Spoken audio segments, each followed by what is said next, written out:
বেচেৰা বাং। বহুত দিনৰ আগৰ কথা। চীন দেশৰ এখন অতি ভিতৰুৱা গাঁৱত বাং নামেৰে এজন অতি সহজ সৰল সোজা গাঁৱলীয়া মানুহে বাস কৰিছিল।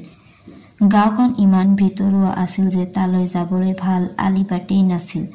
যিটো বাটেৰে মানুহে অহা যোৱা কৰিছিল সেইটোৱে অতি ঠেক আৰু ওখৰা মোখৰা আছিল।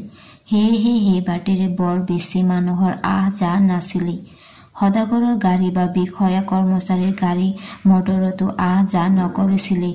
আনকি খোজকাঢ়িও বেছি বাহিৰা মানুহ বা বেপাৰী নগৈছিল। সেই গাঁৱৰ মানুহবিলাকে চহৰৰ আওভাও একো নাপাইছিল। বৰ সহজ সৰল জীৱন যাপন কৰিছিল। তাৰ মাজতে বাং সৰলতো আছিলেই, অলপ বুৰ্বকো আছিল। গ্ৰীষ্মকালৰ এটা সুন্দৰ ৰাতিপুৱা গেহাক গছৰ চীনদেশৰ এবিধ ওখ গছ সুন্দৰ সুবাসে চৌদিশৰ সেমেকা বতাহ সুগন্ধি কৰি তুলিছে। সেই পুৱাই বাঙে তাৰ ভাৰখনৰ দুই মূৰে দুটা প্ৰকাণ্ড বাঁহৰ খাঙত কাঠ কয়লা ভৰাই লৈ চহৰত বেচিবলৈ যাবলৈ ওলাইছে। সি কোনোদিন চহৰলৈ গৈয়ে পোৱা নাই। তাৰ ঘৈণীয়েকৰ প্ৰৰোচনাতহে সি আজি এই ব্যৱসায়ত ওলাইছে। ঘৈণীয়েকৰ ইচ্ছা কিজানি চহৰৰ ধনী মানুহবিলাকে আসন্ন ঠাণ্ডা দিনবোৰৰ বাবে আগতীয়াকৈ কাঠ কয়লা কিনে আৰু বাঙেও কিছু সৰহকৈ ধন আৰ্জিব পাৰে। বাঙে ঘৈণীয়েকৰ কথামতে কেকু জেকুকৈ ভাৰখন তুলি কান্ধত লৈ এখোজ দুখোজকৈ চহৰলৈ বুলি আগবাঢ়িছে। তাৰ গাভৰু ঘৈণীয়েকেও তাৰ লগতে কিছু দূৰ আগবাঢ়ি আহি তাক বিদায় দি ক'লে, সাৱধানে যাবা আৰু আটাইখিনি কয়লা বিক্ৰী কৰি বহুত ধন লৈ উভতি আহিবা। আহোঁতে কিন্তু মোলৈ কিবা এটা আনিবলৈ নাপাহৰিবা। কি আনিম কচোন, কি লাগিব? তাই অলপ লাজ লাজকৈ ক'লে, এখন নতুন ফণীকে আনিবা। ফণী? কি ফণী? সেইখন কি বস্তু, কেনেকুৱা? বাং বিব্ৰত হ'ল। ফণী কি বস্তু সি ভাবিয়েই নাপালে।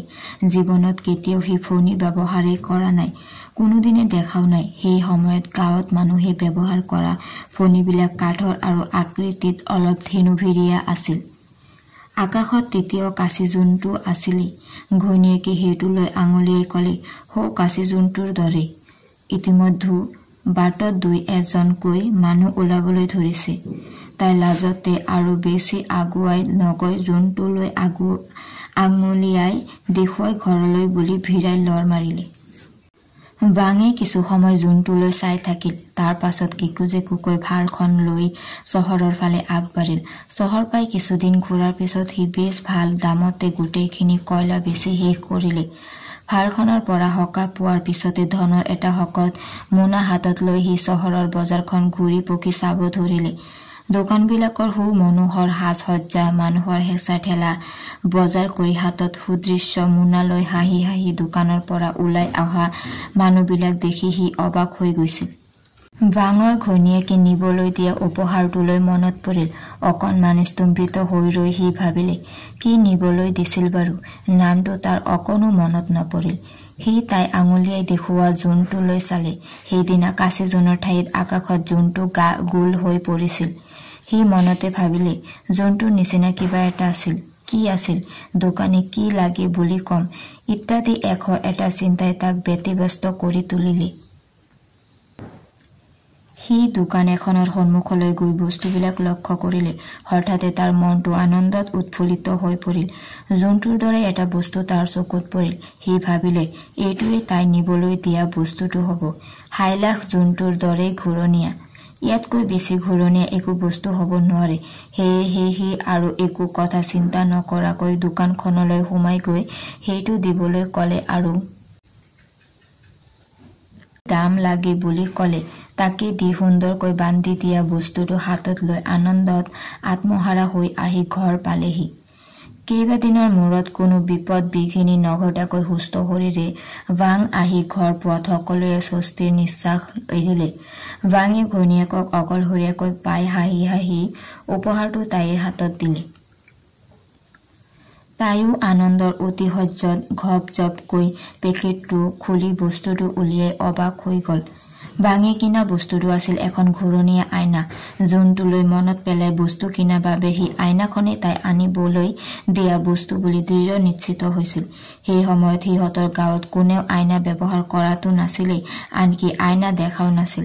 বাঙৰ ঘৈণীয়েকে আইনাখনত নিজৰ প্ৰতিবিম্ব দেখি বাঙে আন এজনী ছোৱালী বিয়া কৰাই অনা বুলি হায়ৈ বিয়ৈ কৈ চিঞৰিবলৈ ধৰিলে আৰু কান্দি কাটি বাউলি হৈ ওচৰতে থকা মাকৰ ঘৰ পালেগৈ। তাইক তেনেকৈ কান্দি কাটি অহা দেখি মাকহঁত অবাক হল। তাই সকলোৱে বাঙে বিয়া কৰাই চহৰৰ পৰা আন এজনী ছোৱালী অনা বুলি কৈ আইনাখন মাকক দেখুৱালে। মাকে আইনাখন চাই নিজৰ মুখখন দেখি অবাক হৈ জীয়েকক বুজালে, হেৰ আইজনী, জোৱায়ে বিয়া কৰাবলৈ এই বুঢ়ীজনীকহে পালেনে?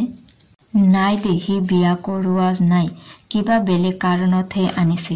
জীয়েকে কিন্তু কোনোমতে কাৰো কথা নুশুনে। শেষত আটাইবিলাক বিচাৰকৰ ওচৰ পালেগৈ।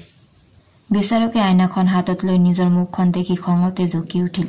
মতা মানুহ এজনক মাইকী মানুহ বুলি মিছাকে কৈ এখন মিছা কাজিয়াৰ সৃষ্টি কৰি তেওঁৰ সময় নষ্ট কৰাৰ বাবে তেওঁৰ বৰ খং উঠিল আৰু বাঙৰ ঘৈণীয়েক আৰু শাহুৱেক তিনিওকো পিঠিত বেট দিবলৈ চাওদাঙক আদেশ দিলে।